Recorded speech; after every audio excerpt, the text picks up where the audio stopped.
really learn anything or teach anything that they don't already know. Because once you become a full cup, you believe that you cannot grow out of that. That you shouldn't be a full cup, you should be a half full cup. Not completely empty, but still room to learn. And once you add something, that's new for half full. What can a full cup do? It could be empty. It can be emptied into what? Into a cup. Another cup, ideally. There have to be other, half full cups around in order to receive it. Just recognize that as soon as you put yourself in that position of saying, well, I'm going to overflow into other cups, into other people, then first you have to be full yourself. So I guess the question becomes, what are you full of? Are you full of wisdom? Yeah, are you full of shit? Are you full of wisdom? Are you full of compassion? Are you full of anger? What is it that you're going to be pouring out into other cups?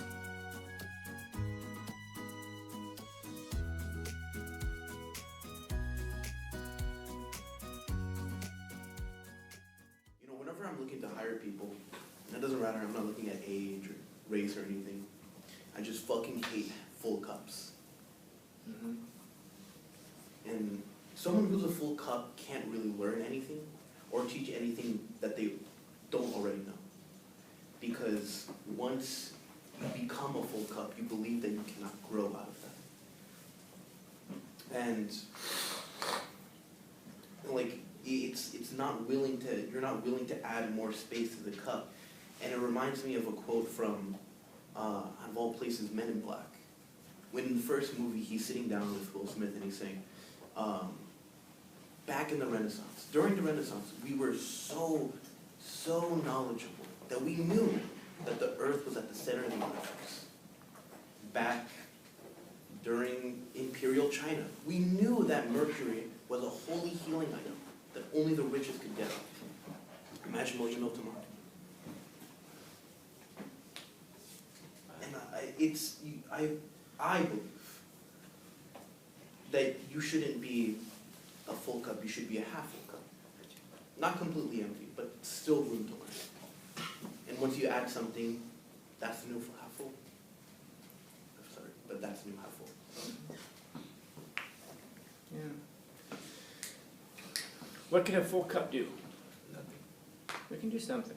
It could be empty. It can be emptied into what? Into a cup. Another cup, ideally. Yeah. That's the thing to do, that when you're a cup and you're overflowing, it means you can't gain anymore. So that means you're not going to be useful very much for taking in new information. You can be useful for giving information to other cups, but there have to be other half full cups around in order to receive it. But just recognize that as soon as you put yourself in that position of saying, well, I'm going to overflow into other cups, into other people, then first you have to be full yourself. So I guess the question becomes, what are you full of? Are you full of wisdom? Yeah, are you full of shit? Are you full of wisdom? Are you full of compassion? Are you full of anger? What is it that you're going to be pouring out into other cups? But again, there have to be other vessels nearby and ready and willing to receive. And so you find, I'm guessing your uncle was successful in what he does in terms of business. I'm guessing something to that effect. Yeah, and you're going to find that highly successful people, they're really, really looking for younger people to pour their cup into. They really are. One of the problems is that we feel like we have to impress people, so we show up to work pretending like we know everything. Because they'll like me if I know everything. No, bosses don't like you if you know everything, because you haven't been trained yet. It's like, if any of you guys go, I have a former student who's applying right now for the San Diego Police Department. And I'm filling out his recommendation thing. And one of the questions that they ask you during the interview process is a question something to this effect. Let's say that you're at Petco Park, and you're a police officer, but you're off duty. And there's some guys nearby who are kind of drunk and starting fights with people. What do you do? And so the first time I heard that question, my thought process was, I don't know, I haven't been trained yet. What should I do as an off-duty police officer? What would you want me to do? But what they're looking for there is temperament. And so a lot of people will answer, I would stand up, go over there, flash my badge, tell them to calm down. That's exactly the wrong answer, by the way. Because you're off duty. You're not in your jurisdiction. You're supposed to go over, let a security guard know, because it's their job to handle that at the park, not yours. But the kind of person who would say, I'd go over there, flash my badge, tell them to calm down, that's a person who's going to flex on the badge. That's not the person that you want there. But the kind of attitude that you want to have towards it, though, is, I don't know, I haven't been trained yet, but I really want to know. It's like that at any job you go to. If you walk in thinking, oh, I know how to do this. I have a good friend of mine who works a job right now, and I talk to him every couple of weeks, and he's really, really good at telling me how the company should be behaving, what they should be doing. I get emails very rarely, but once in a great while, I get an email from a parent who's going to tell me how we should do things in class, what we should be doing. The problem is that you don't know what you don't know. And you have to be aware of that, though. So when you show up and you're completely full, you can't learn. If you're half empty, that's good. Half full, that's good. You can learn. You've got some things you know what you know, and then there's a lot that you don't know, and you're okay with learning. You have to be able to receive wisdom. I guess that's the thing. That's one of the hard parts about teaching. It isn't just, can I get you guys information? Can I get you guys useful information? Can I get you guys accurate and good information? It's also, are the cups ready to be filled? And that's entirely on your end. That's the hard part, because right now I happen to know that some of you in this room are going through some pretty significant stuff. I get emails, I get messages, I get stuff like that tells me that some of these things are going on. And so I have to somehow come in, present information that's actually useful in real life, that's interesting also, not just useful, but also interesting, two very different things. And while at the same time, I won't be specific. Some of you are going through what you're going through. I'll just say that. And somehow get you to care about those things. So that means that you have to be ready also, not just willing to receive it, but now you also have to be in a state of mind to receive it. And because everything builds on everything else, if your mind wasn't here on Wednesday, then that means that you're behind and you're missing some things when we get to Friday. So it's this big kind of cluster screw, if you follow. But this is true about life also. Life just doesn't stop for any of us. Well, sorry, it stops for some of us, but it doesn't, and at some point it will stop for all of us, at some point. This kind of goes to what you were saying earlier, Aaron. Hard times make strong people. When you go through hard times, you become strong. This is true. There are other asterisks that go along with this, though. What else do you become when you become strong? You can become jaded, you can become hostile, rude. Yeah. Also, you can become independent. These are good things also. And then strong people make easy times because we do well. I feel like I read this What's that? already. I feel like I read this on Reddit about like some old man. Probably. Yeah. Probably, yeah. And then easy times make weak people because we have it so good that we have a hard time understanding how other places in the world are. And this is kind of where we are right now. This whole thing about easy times. In fact, right now, if you're looking at things as they are and you say, dude, things are not easy, that tells you how easy the times are. Because the things that we're going through right now, are they significant? Of course they are. Do they matter? Of course they do. Am I downplaying them? Of course not. But when you compare what we're going through right now with what we've gone through historically, this is where we are right now. And the fact that we don't realize that they're easy times and that we treat them as though they're hard times indicates how soft we've become. It's not a good thing. It's not a good thing. Because then, as he began by saying, if there was a war today, I'm not going to go fight. Okay, so what if there's a war that we have to fight in order to defend ourselves? I wonder how many of us would be willing to fight in that war. Oh, hell no. I don't blame you to an extent. I blame the culture. I blame society. All of you young men in here are very much, not all of you, I shouldn't say that. Many young men in this country are right here, right now. We're worried, we're just not strong people. And we've been bred not to be strong people because we've been bred through these easy times that we're going through right now. When you think about the kinds of things that we go through right now, we're fighting over, a good example, we don't have Wi-Fi. So our school has completely collapsed in the past week and a half because we don't have Wi-Fi.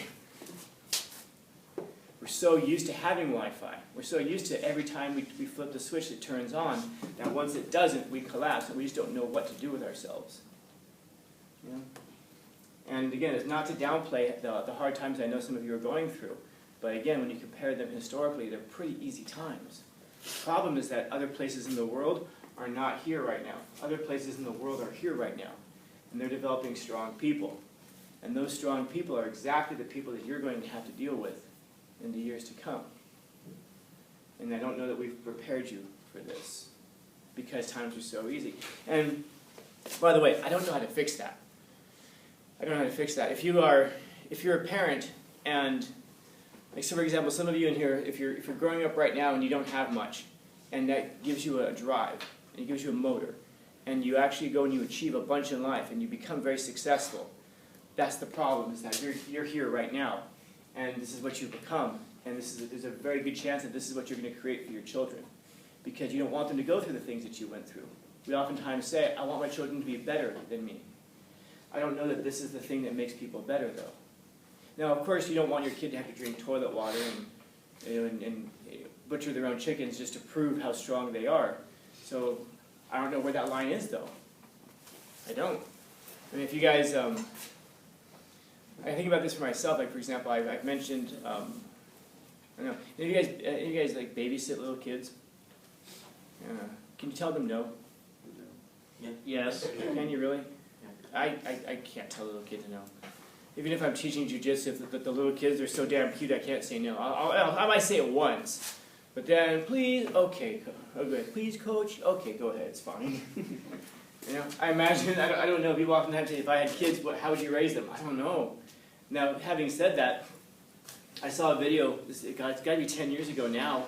I'd love to see where the kid is. It became viral because there was a guy driving his truck. It was down some country road.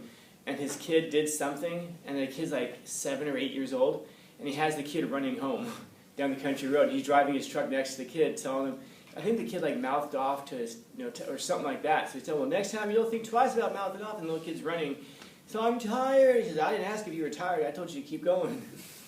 And people are like, oh, this is abusive. Making your kid run is abusive? That tells you that this is kind of the standard. The easy times is the standard. Now, I don't know how that kid turned out. I'd be really interested in seeing it, though. I wonder if that kid has become a strong person. I don't know.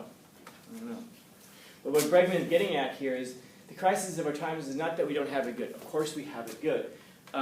Everybody in here has clothes on. This is good. Everybody in here, we have lights above us. Everybody in here, we have... we'll have a break coming up in an hour and 40, an hour and a half, hour and 40 minutes, whatever the hell. We're going to have a break coming up soon, an hour and 15 minutes. And everybody in here can now go into the cafeteria afterwards and get food that has been paid for by somebody else. Nothing's free. But we can all go now and get food after this, which means that none of us are going to starve today. And then you can go after school and get food again. So we all have at least that. So even when we say, I'm poor, I don't have food, it's given to you, though, here. And none of us, face it, none of us in here is so poor that we don't have food. Everybody in here has access to it. Everybody in here has access. You could go drink water, down in, which is just, 100 feet down the hallway. We can be gone for half an hour. But we'll go drink water. You can go over there and press a button, and water comes out. Clean, drinkable water.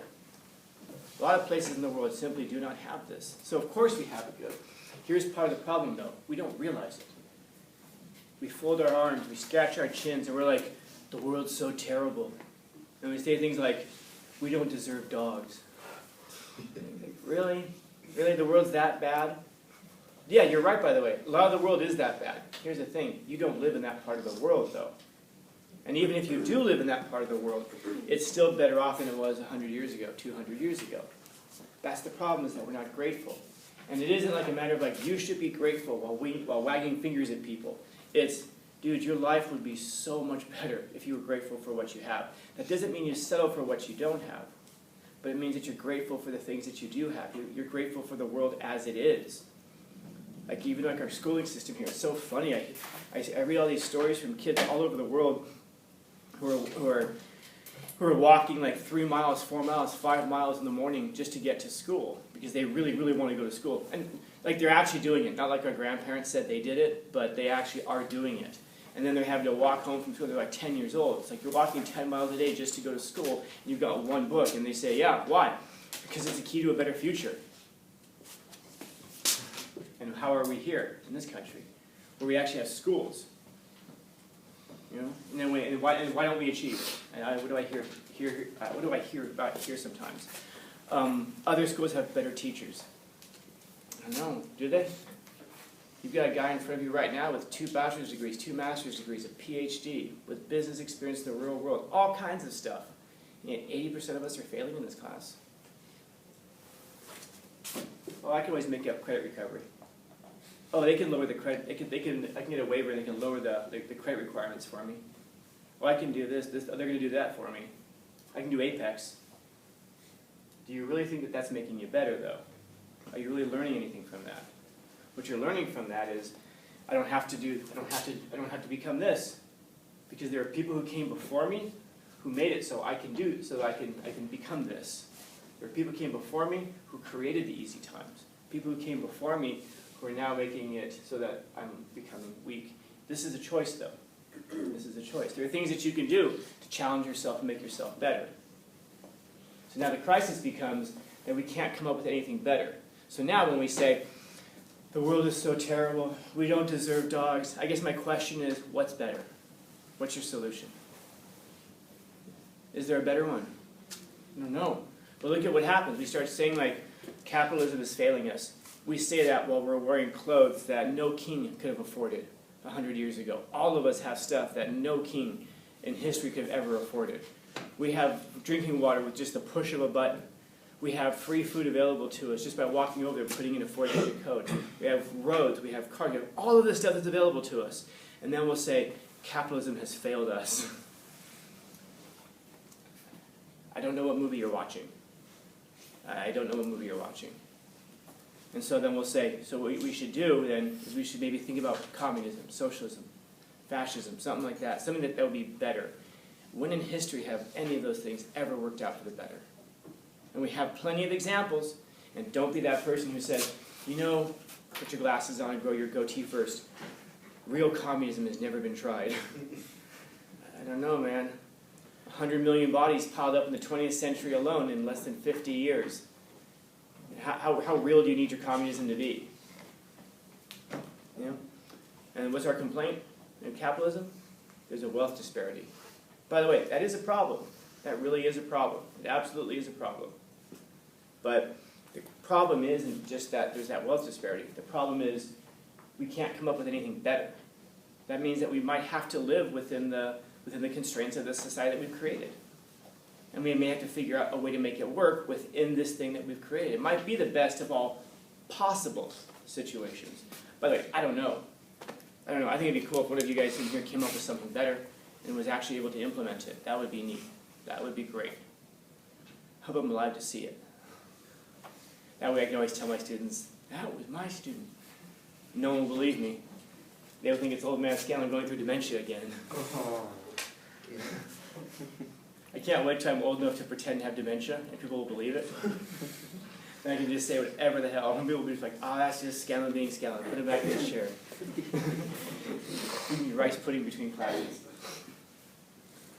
So that's the real crisis. And again, I don't know what to do about this. What do? Do you beat your children regularly just to make sure that they're strong? I don't know.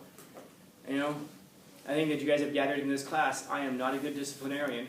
I am not good at telling people, at telling little kids no, or even telling my students no. I have a deadline with my 10th graders. 1 week. That's it. No exceptions. They have 1 week to turn assignments in from the original due date. How many assignments do you think I have on my desk from students who've turned them in like 2 or 3 weeks late?